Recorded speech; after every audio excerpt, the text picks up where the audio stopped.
Tonight, Laura laughs with Leah Delaria. Heartthrob EastEnder Sean Maguire tells all. Danny meets Terminator 2 star Eddie Furlong. And we come face to face with Gangland's biggest status symbol, the Desert Eagle. Plus, music from Puerto Rican popstars K7 and indie tunesters Stereolab. And we find out what this week's hopeful does to get on TV.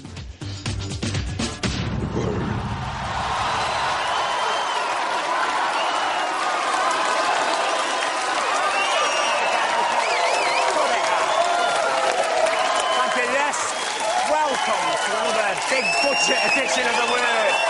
All right, put it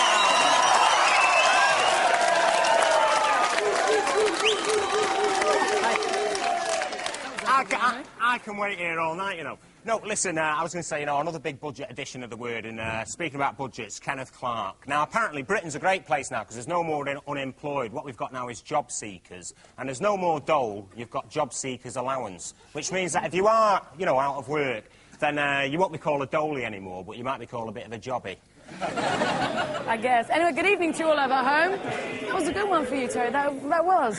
Anyway, since there's only 18 days left to Christmas, we have got a stocking jam-packed full of goodies for you tonight. Later on, we'll have some music from Buffalo Tom and Stereolab. But first...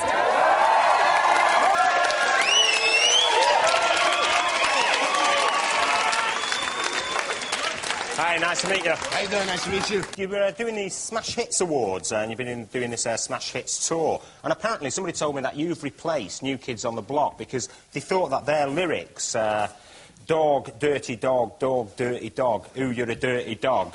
I gave you all that I can till I caught you swinging with another man. They thought they were too dirty, so instead they got yours with come, baby, come, baby, come. But I must admit, though, are you good, clean living lads then compared to New Kids on the Block? My lyrics are clean, you know. It's your minds that are dirty. My lyrics are really clean. Oh, well, we've never been told that before on this show. So, K7, you're all Puerto Rican, aren't you? Well, let me explain to you something. I'm K7. The fellas up on stage with me, Prophet, LOS, Trey Deuce, and Nonstop, they're the swing kids. So they swing it. But you've been taking America by storm. I mean, you've become like the big teen idols. That's another thing. We make music for everybody. We don't make music just for teens. We make music for adults as well as children, you know, and all those in between. But you do tend to appeal a lot to teenage girls. You think so? Well, it's something I've been trying to do for a long, long time, to be quite honest with you. I was hoping for a few tips on that. Teen girls.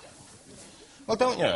I think we do. I mean, when you set out to make music, you set out to make music for the masses, not just music for a certain age group. See, because when you start appealing to a certain age group, you start shutting out everybody else. It's kind of like racism, you know what I'm saying? It's like if you make music just for white people, then you exclude the black people. So you make music for everybody so that everybody loves you. Now, you've been on the Smash Hits tour, we mentioned that, and you've already played in places like Sheffield and everything. How have you been going down over here? Oh, the reception from the UK is incredible. We love it so much over here that it's possible. You see, I'm going to take this, take this thing, make a wish, and see if I go gold in the UK. You know what I'm saying? You drink from this? I don't know. One of those things for tea, right? It's for kids. It's a kids' tour. So you're thinking of moving over here, are you? Instead of rubbing the lamps, I think there's a few girls out the front there. Wouldn't mind you doing the same to them. But you stay with us. You stay with us. And I'll have a mate. I'm taking numbers. OK. Listen, our Hufty is out and about tonight, and she's about to give somebody the surprise of their life. Hufty. Hiya, Terry, you all right? Yeah, sound. Good, Costy. She got a haircut like Listen, how are you? How are you at the moment, anyway? Because you were in... Terry. I mean, you were in South Africa last week. What was that like? Oh, that was brilliant. All those beautiful, gorgeous women surrounding me everywhere. I had the time of my life.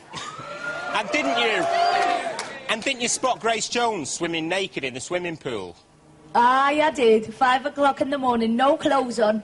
And George Benson staggering around drunk? Yeah, he had a couple too many. We had a good crack on, you know. Give us his number in LA. Right, so we're here tonight, because you're not in a glamorous place, are you? Unfortunately not, Terry. We are in a secret location. What we've been doing is, the Win the Word competition has been going for 2 weeks now, and we've got thousands of letters written in, and tonight we're going to surprise a regular Word viewer in their own front room, and here we are. And it's not open. In fact, it's locked. Hello? Hello? Oh, wrong door. I think it's this way. Hi, you all right? Tracy, where are you? Come here, Petal. Are you all right?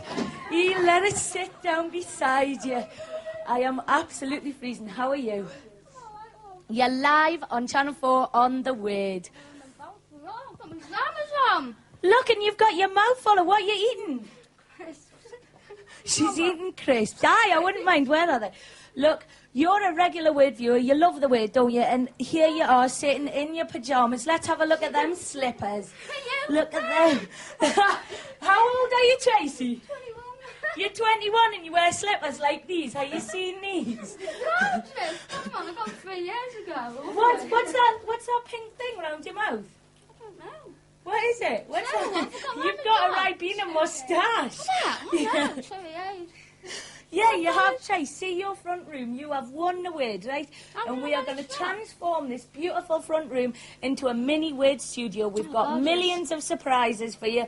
Loads of special surprise things that are going to happen. And it's all going to be a custy laugh. Are you excited? Oh, yeah, of course. Yeah. Well, you look lovely in your pyjamas, I can tell you that.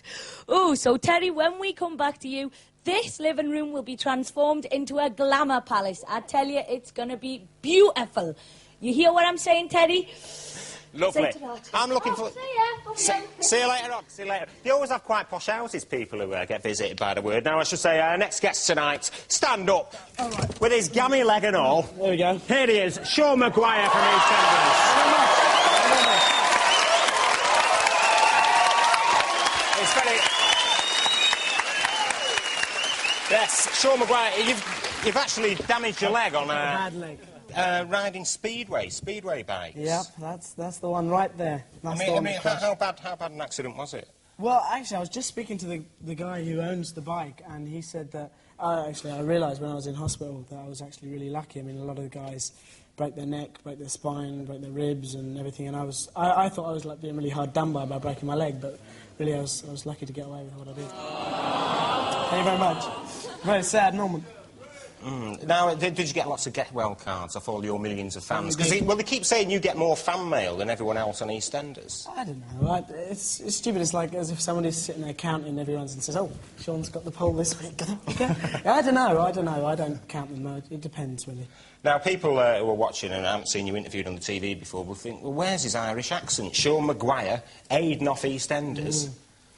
Well, it's just put on for the programme. I was asked if I could do an Irish accent, and I said, yeah, not bad. I wasn't trained professionally to do it. Okay, give us a bit of it then. Well, hello, everyone. It's nice to see you at the Wall. Thanks a lot for coming. Cheers. I think an Irish accent's much sexier, though, with the women than that sort of nonsense. It's true. A lot of people wrote to me and said that, do you really have an Irish accent? Because I think it's a lot more sexy. And I thought, well, I might just try that. Just get and come and say, how you doing, lad? Nice to meet you, lass. And I think it'll work. I'm going to try and pull it. You actually started acting, didn't you, when you were five years old? So aren't you a bit of a brat child star?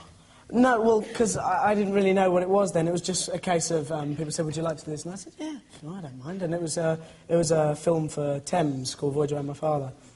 And after that, we quit it. And then when I went back to it when I was 10, and I was lucky and I got Grange Hill, and things just followed. So it was luck, really. It wasn't a planned career thing with stage school and everything. It was just real luck, coincidence. And now you're actually leaving EastEnders, aren't you, at Christmas? Yeah. They said they were going to kill you off. Yeah. And he was going to throw himself off a building. I feel like that when I watch it. It's that depressing, isn't it?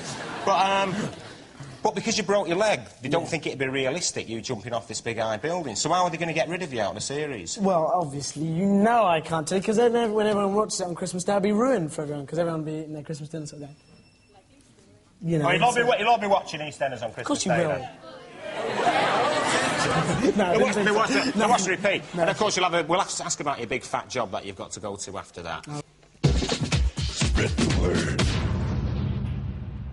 Raquel and Tani Welsh are gorgeous. Which of these four famous gents dated both mother and daughter? Was it Charlie Sheen, Harvey Keitel, Warren Beatty, or Luke Perry? Find out after the break.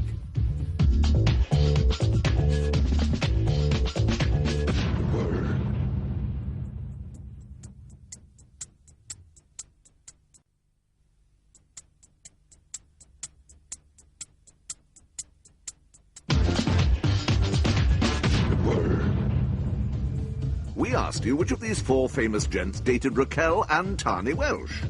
The answer is Harvey Keitel. Spread the word.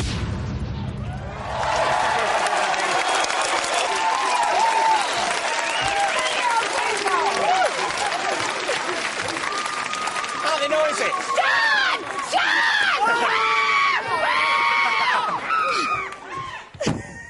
He's been getting that all night. That's okay, well done, mate. Well done.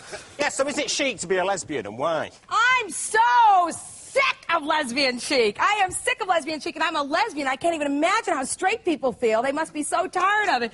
I mean, every time you turn around, there's some dyke doing something, you know what I mean? And they always say the same thing. Drives me crazy. Lesbian chic as started by Madonna. Right? Now, excuse me, but could we have a lesbian start lesbian chic? I mean, could it be? I mean, seriously! You know, not that I have anything against Madonna. She can lick milk out of my bowl any day, but man, no, man. I'm sick of it. And then when you get this lesbian chic thing, right? That's when you get things like Katie Lang and Cindy Crawford, right? On the cover of Vanity Fair. Did you get that? You saw that, That's Andre? very nice. Yeah, you like that? No! Kiss a lesbian, Katie. Me! Kiss me! What about Cindy Crawford? Cindy Crawford. I like a swing. That's your type, nice, eh? yeah. I like those. I like butch girls with big hands.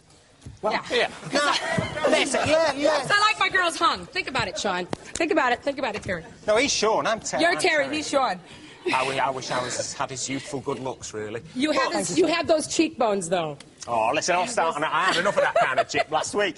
No, but you yourself, I mean, like me and Sean, we're from big families, and I imagine, are you from a pretty big family as well? Nah. You're from a big Italian family. Great big Italian family. Well, I mean, when you were younger, you went out with, you dated guys, didn't you? A little bit. You have to remind me of that. But Thanks. Yeah, but what I'm saying I can is... hardly talk into a microphone today, you know what I mean? I mean, your family were quite kind... Oh, no, this is so rude. It's one of those shows, isn't it, again? No, but how did your family respond? Because they're quite straight-laced, I would Yeah, imagine. because of the Italian Catholic thing. Yeah. Well, I guess a rough translation, when I told them I'm gay, a rough translation would have been, ah! That was about the way they responded. And then they were very Catholic about it, because, you know, Catholics believe that if you ignore something, it'll go away. Okay? That's like the whole Catholic faith is built on that. Ignore it, it'll go away. Like the Pope, he says this great thing. Have you guys heard? This is my favorite line of the Pope's. It's okay to be a homosexual as long as you don't participate in homosexuality. Oh, I get it, right. That's what I think it's fine, because I think it's okay to be a Catholic as long as you don't participate in Catholicism, right? So when I came out to my parents, I did this whole thing with them, right? I was really good. I was a good gay person. Mom, Dad, I'm gay, right? I'm gay, right? So I did the good gay thing, they did the good Italian thing. Screaming, fighting, yelling, throwing things, then they forgot about it. Listen, I want to find out about your success rate amongst the women in a bit, while you've been over here in England, because it's a side of life I've never heard about. But Sean, we've got something now. This is one of your East... Well, you're all good friends on EastEnders, Oh, we're all aren't you? great chums. Yeah. We all love each other. No, this is one of your mates on this. Have a look at this bit You're of going to gossip take the we've mick got out of now. her, aren't you? Gossip. Look back in anguish. Michelle Gale, alias EastEnders Hattie, has been celebrating the success of her recent top 10 single, Things Are Looking Up. And things are definitely looking up, judging by your performance in Grange Hill back in 1986. On my radio to the hip-hop sounds of the DJ show. They were fresh, they were cool, they were chilly most. Oh, Michelle, you could have learned some new dance moves. Nah, it's pretty awful. I've done some better stuff since.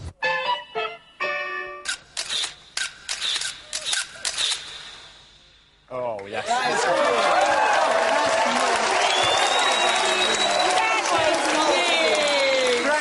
Grange Hill. She had no choice. Hey? She had no choice. That's not her fault. She had no choice. No. Oh, we might have a little surprise for you in a few minutes. Well, first thing, it's over to Hufty, who's in Grimsby. Oh, no. No, listen, actually, let's have a look. Let's have a look at you, Sean, actually. I think we've got something... Because Sean went to the same school as Michelle, you know. Didn't you, Sean? Oh, here we go. Picture of me and my nappy or something.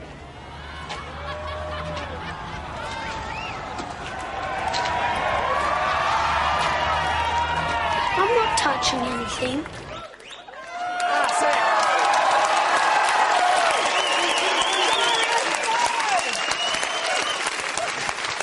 It was cool to look like that then. I know, but what I'm saying is, like, EastEnders has become like Grange Hill, the revenge, hasn't it? Well, no, what it is I think it's... One of you is dying on the programme for Maids. You're about to top yourself on Christmas Day, you were. Michelle's having a few problems, and as for Michelle Collins... Shell?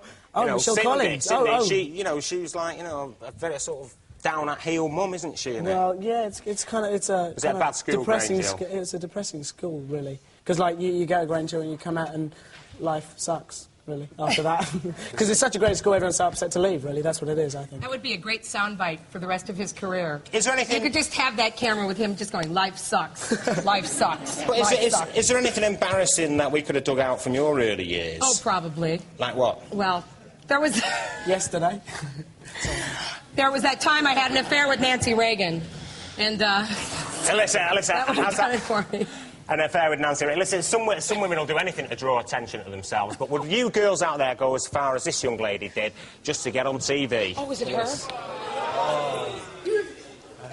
People who say they'd do anything to get on television. Tonight's hopeful is 21-year-old Ruth from Manchester.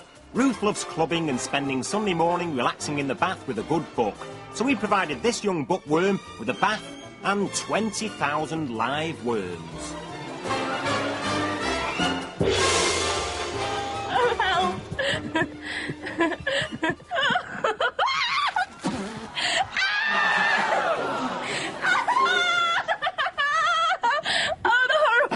I'd do absolutely anything to get on the telly.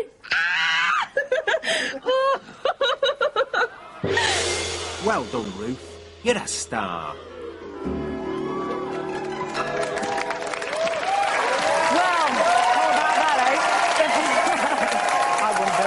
If lying in a bath full of worms epitomises your idea of stardom, then you too can put a bid in for TV glory, Hopeful style. All you have to do is write into this address, The Hopefuls, P.O. Box 2781, London E14.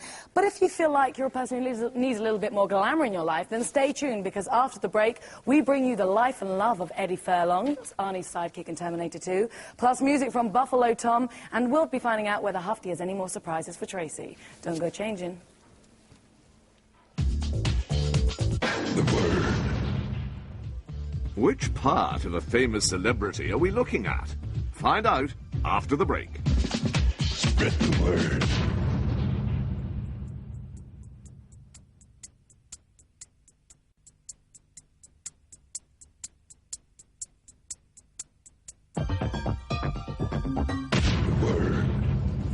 We asked you, what is this? The answer? Boy George's Bimby Spot. By George, it's a big un. The word.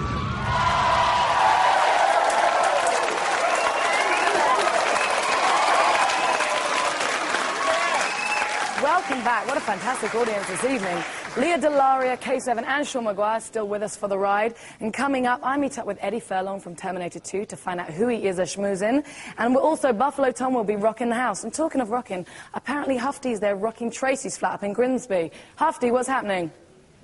Hiya, Danny. We're having a cushy time here. We're at Tracy's front room. And look, we've transformed it into a weird studio. What do you reckon, Tracy? Is it canny? Yeah, it's cushy. It's cushy, sound on. Right, so, oh, and we've got her mate Lisa here, who works at the local chippy. Lisa, have you got some chips for her? Well, bring them over, I'm starving. Are you hungry, Chase? I am. Chase has been stuffing her face with popcorn and stuff like that. Thanks, Lisa. That's brilliant. Right, so, are you a soap fan then, Chase? Yeah. Which soaps do you like? Home and Away, Neighbours. Neighbours? Who do you like on Neighbours? You got any... What's that? It's an imitation dildo. That's outrageous. So you're a Neighbours fan? Yeah. Well, we've got a big surprise for you here tonight. One of the biggest Neighbours stars of all. Here we have, please welcome, especially for you because you've won the word, Marco Alessi. Come in, Marco. Oh. Move on, he's going to sit beside you on that side. Let's go. Come. Hi, Tracy. How you doing? All right, mate. Ooh, I like the teddy bears on the pyjamas. Sit down, Marco. Hey. How are you doing? Good, thanks. Good. Good. I was freezing out there. Yeah, Freezing. it is very cold. Have some chips here. Do you want a chip? Cool, great. Sausage? Yes, thank you. Thank Bobby? you. Oh, Mr. Blobby as well. Got So- a real party here, huh? You must have some excellent questions to ask War Marco here. What do you fancy asking him? Yeah. Who trains Bouncer? Who trains Bouncer? Who is that? Here It's he is. Bouncer! Yeah, bounce Here, Bouncer. Come on, boy. Oh, come here. Come on. And there, even a bigger star. Look. Yeah, We well, have my Bouncer. competition. My competition. Come on, All Bouncer. right, lovely stuff. I don't know, it's gone. And there's the lovely bouncer, disappeared. So, what do you fancy asking Marco then? How old are you? Do How old am I? I'm old. you vote for anyone? No, I'm single at the moment. Free. Oh, he's single. What do you reckon to that Not joking. then? Do you think he's good looking? Yeah, he looks better in the flesh. Oh, there we go. Better in the Better flesh. in the Great. flesh. Thank you. Much better. Yeah, so we're all having a costy time here in Grimsby. We're having chips. We've got Mr. Blowy. Grimsby, We've yeah. got Marco Alessi. We've got Tracy in here front room. And that's really gross, Tracy. Okay, do that again. That's really disgusting, all right? Can you bear for it? Oh, I've got a problem. Okay, look, Terry, over to you. But before we go over, Hi, Sean. I have a question for Leah Delaria. Leah, butch in the streets, femme in the sheets. Does that apply to you at all? Lefty, the only time I get up off my back is to get on my hands and knees to take it from behind, girl. Excellent one. My mother. Tracy. Are you listening, Tracy, Tracy, can you hear him? Look, Oh, Terry's talking to you. Oh, okay, hello. What you saying? You tell me what you're saying. listen, Tracy, when we, visit people's houses, we do a bit of, a bit of investigation into them. And I believe this means something to you, doesn't it? What does What it you mean to saying there? you? A bit nervous. What does this gnome mean to you? The gnome. We need What does Does the gnome mean anything to you, Tracy? Look on the telly. What? Tell us the gnome story. Me and my mate Sarah, right? But we was really young. I don't do that kind of thing now.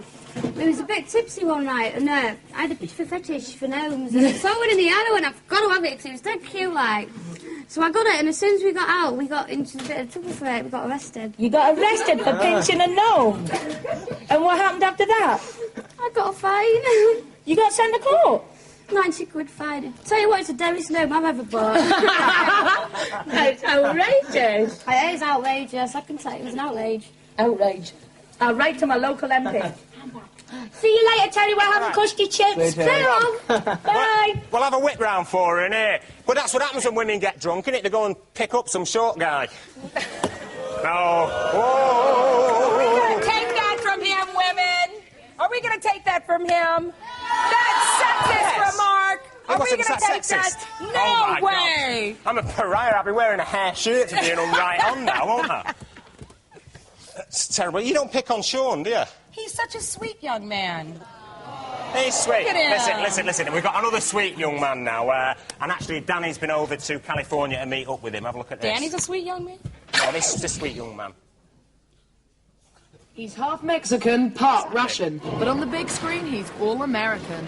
Second only to Macaulay Culkin as Hollywood's favourite screen kid. He recently passed his driving test live on American network TV. And at the age of 14, Eddie Furlong went from street kid to screen hero, literally overnight, after being plucked from the streets of Pasadena to play alongside Arnie in Terminator 2. I met up with Eddie on Santa Monica Beach, where we walked and talked about how he became an instant teen Hollywood heartthrob. When did you first decide you wanted to be an actor? I didn't really decide. I just got discovered for Terminator 2. I was hanging at this place called the Pasadena Boys Club, and this casting director just came up to me and asked if I wanted to try out for T2, So I went in for interviews after interviews after interviews and finally got the part. And why do you think you got the part over all the other people? Because I was better. Hasta la vista, baby. Hasta la vista, baby. What was it like working with Arnie? Yeah, it was fun. Arnold's a great guy, and you know, he's real nice, and he has a good sense of humor, and we had a lot of fun shooting that. Despite T2 grossing over $200 million, Eddie's fee was only $30,000. The downside of fame, however, was only around the corner as Eddie became embroiled in a custodial battle between his mother and his aunt. Eddie left home when he was just 13 to live with his aunt. His mum, Eleanor, sued for control of her movie star son, who she now sees every weekend. All of a sudden, you know, my whole personal life, my life is just out in the public, and it was kind of a weird experience. Do you like the fame that's associated with, you know, the acting, or would you rather just be straight acting? And I like the fame. It makes me feel good. It makes me, you know, it makes me feel like, you know, I'm worthwhile to watch. And he certainly was worth watching in Terminator 2, but his career was nearly terminated by his next role in Pet Sematary 2. Now he's turned his back on sequels to co-star alongside Jeff Bridges in the critically acclaimed American Heart, a gritty look at the life on the streets of Seattle. Have you been pedaling your ass? Well, it's about this kid named Nick who just, like, ran away from this farm he lived on because his father's getting out of prison. And it's about the relationship living on the streets and how it develops. If I ever catch you with your fingers where they don't belong, Yeah? I'll string you up by your short hairs. What are you worried about me for? But there are no worries about Eddie's future. He co-stars with that old misery Kathy Bates in A Home of Her Own, due out next year.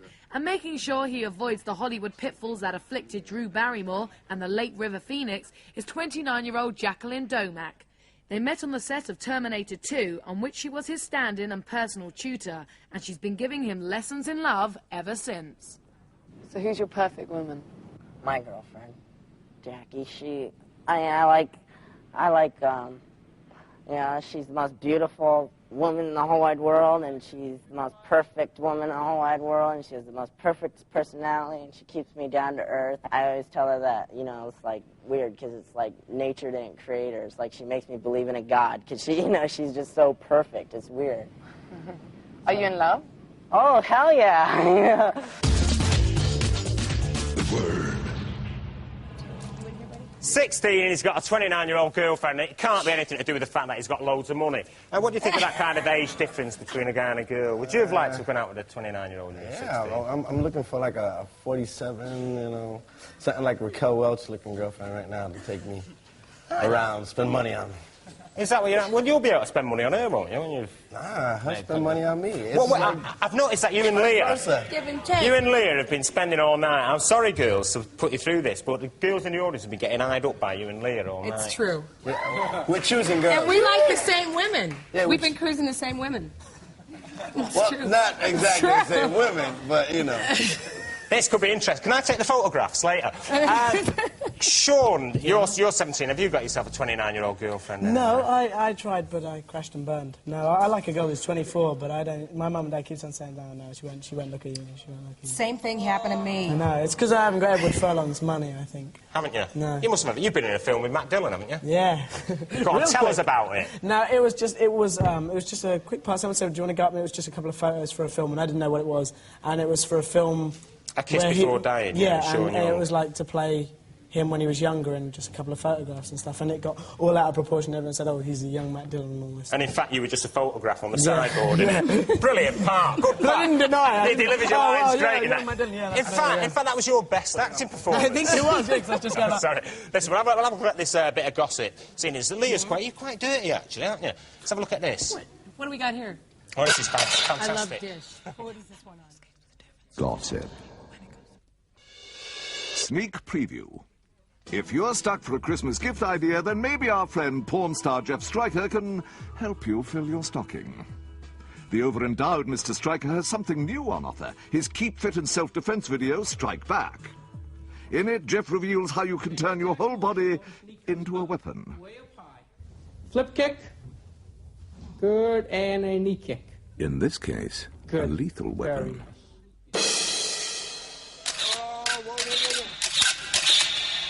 Yeah, I'm afraid Jeff Stryker has got the bit. He's exploiting his weapon, though, and so is this guy. That's John Bobbitt, who was exploiting the fact that he got his chopped off by his missus, and he's selling these T-shirts now. They're doing the Bobbit here. Yeah, Don't you love that her name is Bobbit? Do you want one of them? Would you like? I mean, everybody What thinks. does it say? Well, that's what all these feminists would like to do, isn't it? Castrate us all. Oh! No, I'm only kidding. What an old-fashioned way to look at feminists. Yeah, that's the same. You know, we're different now. Feminists are different, just like lesbians. We're different now. I'm only you know? kidding. I know you are, but we are. We're different now. Bless me. I'd rather have Danny down on her knees in front of me. But there's always like. But this is not tonight, then. I just have to ask Shawnee, because I hear that you do a great impersonation of a particular Mancunian presenter, and I think everyone here would like to hear it, right? Yeah. Come on, then. All right, can all of you just move over there a bit, because we need to get one of the cameras in there. Thanks a lot, Lord. Very controversial. Well, I think you're out of a job, Terry. Wait, come here. Have you thought of being an impressionist as a career? No. Well, you don't have to be funny. Look at Rory Bremner. Oh, That was me. I'm being a bit I'm extra. going to tell him that. Listen, you're doing the Smash Hits Awards, aren't you, this week? Are you doing any more dates here in... Well, they say that I'm coming back in January to do some more stuff. Oh, my God! Right, so I know, I'm supposed to be the big Calling up your black, man. I think we should just go into our next band here. We've got a great band. I think that's We've got a great band called Buffalo Thanks to Tom. and Tracy. Fabulous band. They've got a single called Treehouse. Let's go check them out.